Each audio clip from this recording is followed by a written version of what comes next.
یہ کہانی فرینکنسٹائن نامی ایک سائنسدان کی ہے جو زندگی کے رازوں کو جاننے کی جستجو میں مردہ جسموں کے ٹکڑوں سے ایک مخلوق تخلیق کرتا ہے۔ تاہم جیسے ہی مخلوق زندہ ہوتی ہے، فرینکنسٹائن اس کی بدصورتی سے خوفزدہ ہو کر اسے چھوڑ دیتا ہے۔ تنہائی اور نفرت سے بھرپور مخلوق فرینکنسٹائن سے بدلہ لینے کے لیے اس کے قریبی لوگوں کو قتل کرنا شروع کر دیتی ہے۔ فرینکنسٹائن مخلوق کو روکنے کی کوشش کرتا ہے لیکن ناکام ہوتا ہے۔ آخر میں فرینکنسٹائن مر جاتا ہے اور مخلوق تنہائی میں اپنی زندگی ختم کرنے کا فیصلہ کرتی ہے۔ یہ کہانی 1818 میں شائع ہونے والے ناول فرینکنسٹائن سے لی گئی ہے، جس کے مصنف ہیں میری شیلی۔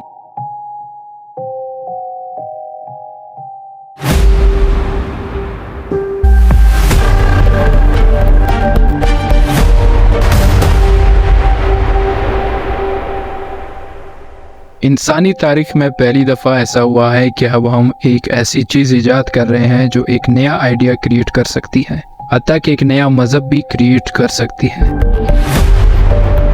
اور یہ بہت زیادہ غور و فکر کی بات ہے۔ آرٹیفیشل انٹیلیجنس، یہ لفظ آپ دن میں 100 دفعہ سنتے ہیں۔ کچھ لوگ اس کو بہت فخر سے بیان کرتے ہیں اور یہ کہتے ہیں کہ آرٹیفیشل انٹیلیجنس اب پوری دنیا پر حکومت کرے گی۔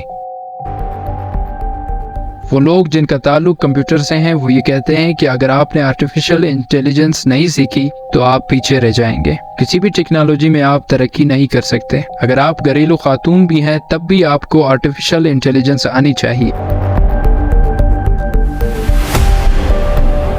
جب سے یہ دنیا بنی ہے، ٹیکنالوجی نے ہمیشہ ترقی کی ہے۔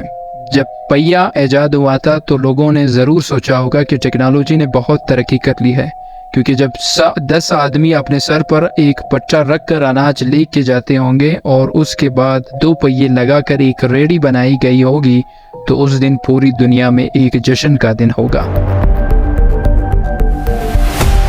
اور یہ کہا ہوگا کہ اس سائنس نے بہت ترقی کر لی ہے، ٹیکنالوجی نے بہت ترقی کر لی۔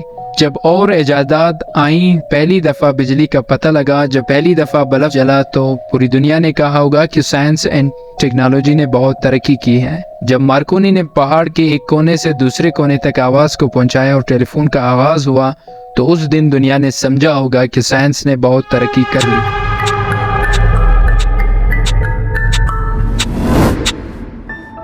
اور یہ ہمیشہ سے سب کہہ رہے ہیں۔ آرٹیفیشل انٹیلیجنس کے بارے میں بھی یہ کہا جا رہا ہے، لیکن میرے دوستوں، میں آپ کو یہ بتانا چاہتا ہوں کہ یہ ترقی ان تمام ترقیوں سے بہت مختلف ہے۔ اس لیے کہ جب ایٹم بم بنا تو ایٹم بم کے اندر یہ طاقت نہیں تھی کہ وہ خود فیصلہ کر سکے کہ اسے ہیروشیما یا ناگاساکی پر گرنا ہے۔ جب پینسلین ایک اینٹی بائیوٹک ایجاد ہوئی تو پینسلین نے خود جا کر جراثیموں کو مارنا شروع نہیں کیا۔ ایک انسان کی مدد کی ضرورت تھی کہ وہ پینسلین کو استعمال کر کے جراثیم کو مار سکے۔ یہی حال بندوق کا تھا، گولی کا تھا، تلوار کا تھا، اور اب انسانی تاریخ میں پہلی دفعہ ایسا ہوا ہے کہ جب ہم ایک ایسی چیز ایجاد کر رہے ہیں جو ایک نیا آئیڈیا، سوچ یا فکر پیدا کر سکتی ہے، جو ایک نئی فلسفی کریٹ کر سکتی ہے، اور میں بہت محتاط الفاظ میں آپ کو بتا رہا ہوں کہ ایک نیا مذہب کریٹ کر سکتی ہے۔ نہ صرف یہ کہ وہ ایسے ہتھیار بنا سکتے ہیں جو کہ ماس ڈسٹرکشن کر سکیں، بلکہ ان ہتھیاروں کو استعمال کرنے کا فیصلہ بھی انسان کے علاوہ کوئی اور غیر مرئی چیز کر سکتی ہے، جس کا نام آرٹیفیشل انٹیلیجنس ہے۔ کچھ ایسا ہو سکتا ہے کہ ہماری اپنی بنائی ہوئی چیزیں ہمارے ہاتھ سے نکل جائیں۔ آرٹیفیشل انٹیلیجنس جو کمپیوٹر کے اندر موجود ہے، وہ اس کمپیوٹر کے اندر سے نکل کر کسی کا گلا تو نہیں کاٹ سکتی، لیکن بہت سے ایسے لوگ جو کسی کا گلا کاٹنے کی صلاحیت رکھ سکتے ہیں، ان کو کسی کا گلا کاٹنے پر مائل کر سکتے ہیں، بلکہ خوفناک ایٹمی جنگ کو شروع کر سکتے ہیں۔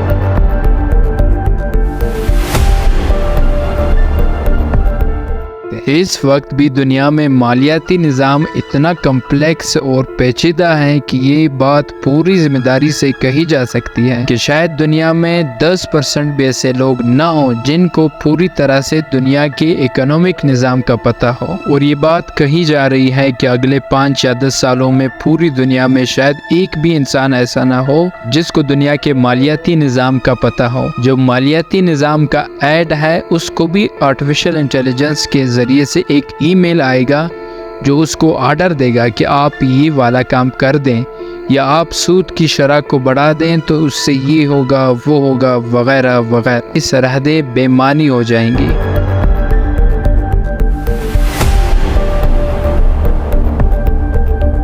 اس لیے اس سرحدوں کو قائم رکھنے کی ایک بڑی وجہ ویلتھ یعنی دولت کی تقسیم ہے، اور وہ ویلتھ بینکوں اور حکومت کے ہاتھوں سے باہر نکل کر عوام میں سائبر کی حیثیت میں موجود ہو جائے گی۔ اگر مجھے کسی کو پیسے بھیجنے ہیں تو اس کے لیے مجھے کسی کی کوئی ضرورت نہیں ہوگی۔ میں اس کے لیے کرپٹو کرنسی، اگر میں اس کی اہلیت رکھتا ہوں تو میں بلاک چین کے ذریعے اپنی کرپٹو کرنسی مائن کر سکتا ہوں، اور اگر میری حیثیت اتنی بن جائے تو میں لوگوں کو مجبور بھی کر سکتا ہوں۔ مثلا اگر فیس بک کا مالک یہ چاہے کہ دنیا میں ایک ہی کرنسی ہو جس کا نام میٹا کرنسی ہو، تو دنیا مجبور ہو سکتی ہے کہ وہ صرف میٹا کرنسی اختیار کریں، اور یہ میٹا کرنسی اسٹیٹ بینک میں نہیں چھپے گی اور اس کی کوئی مالیاتی ویلیو بھی نہیں ہوگی۔ لہٰذا یہ بہت خطرناک ہے۔ اس سلسلے میں جہاں بہت ضروری ہے کہ ہمیں آرٹیفیشل انٹیلیجنس کی ایک ایک چیز کو سیکھنا چاہیے، میں خود سمیت آپ سب سے بھی کہتا ہوں کہ آپ آرٹیفیشل انٹیلیجنس کو سمجھنے کی کوشش کیجئے کہ کیسے اس سے فائدہ اٹھایا جا سکتا ہے اور